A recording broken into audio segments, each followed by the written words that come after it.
Hello everyone, in this episode of Day Job presented by Sparesbox, Grub continues working on the i30N track car over at Impossible Fabrications before we get it onto the dyno.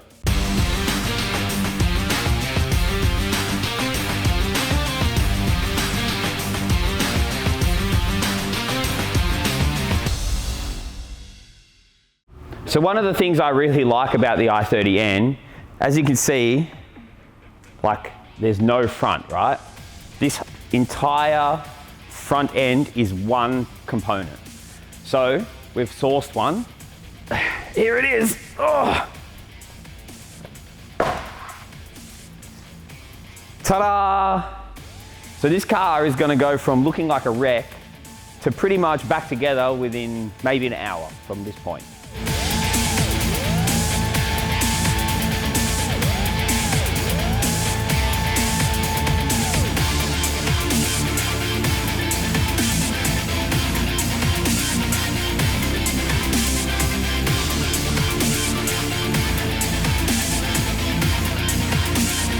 Okay, so now we're up to the bit that I'm actually looking forward to the most, is when we get to deck the car out with pretty much all the parts that we manufacture here at Impossible Fab, IFX. That's how they're branded, IFX. So pretty much firstly, we're going to put the oil cooler into the intercooler mount. Then we'll fit that on the car. Then we'll fit the rest of the intercooler kit on. We'll put a catch can in, and that's pretty much it.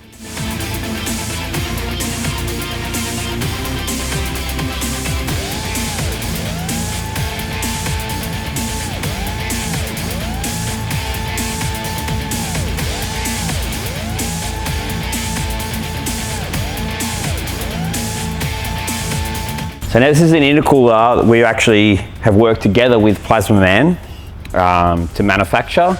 So we designed it and basically took it to them for them to remanufacture for us, and then they make it on an ongoing basis. So it uses their XR6 Turbo intercooler core and with our custom end tanks on the end.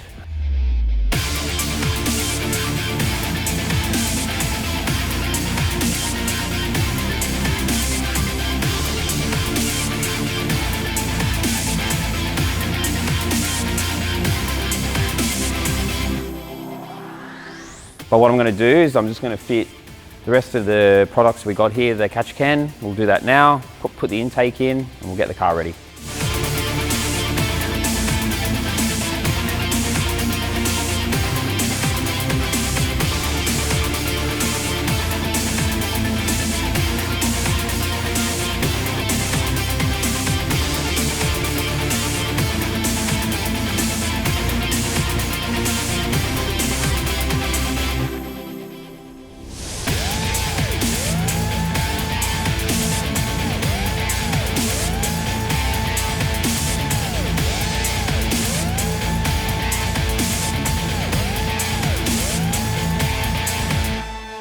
We're going to assemble the front bumper bar and then fit that on the car, put the sump back on, oil filter, oil, and then we should be good to take it to the dyno.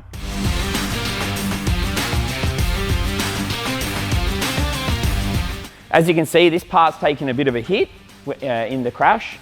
It's actually taken a fair amount. There's a carbon composite bar that it's in 3 pieces that normally bolts on here. So what we've got to do is we just got to straighten these out and then we can fit it up.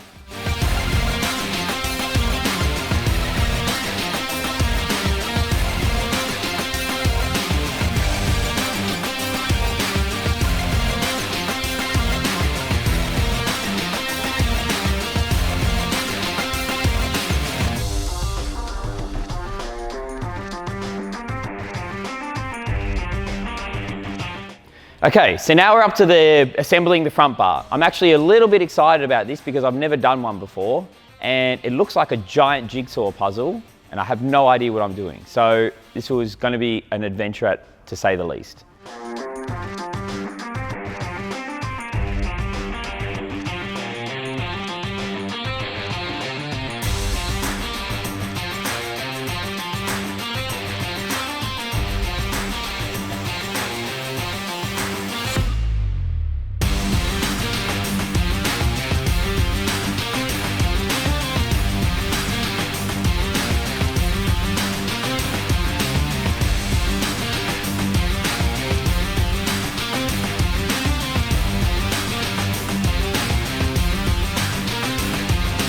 So I've just gone to the local hardware shop and I picked up some washers, and what I'm going to do is I'm going to use super glue. And I'm going to super glue the washers to the back sides of the plastic, so when I put the pop rivet through I can actually grip it properly.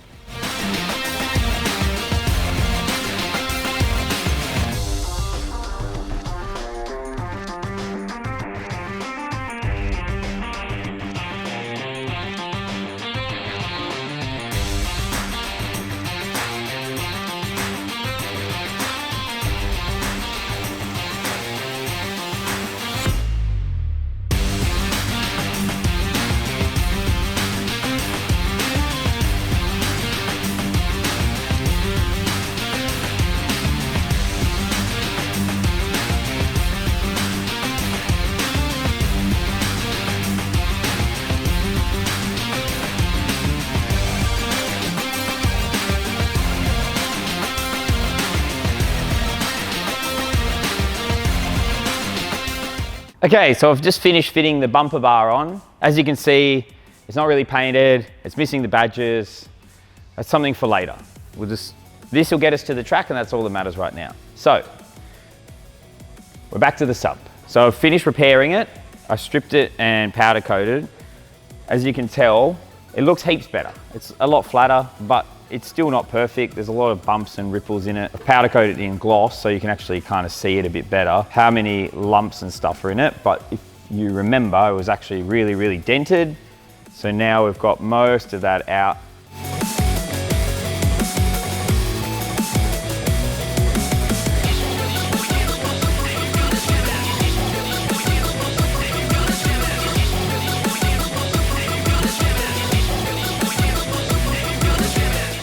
Okay, so mechanically we're back together.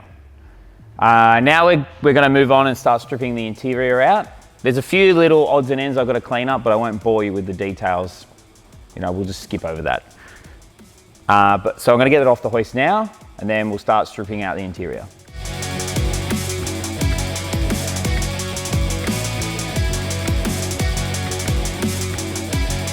So once again, I find myself stripping a car on this show. And this is even more newer than the XR6 that we built. And I've just started pulling out some of the panels, and I see way more electrical components than the last car. So this time I'm not going to touch any wiring. I'm just going to leave everything and just take out the things that I think won't stop the car from running.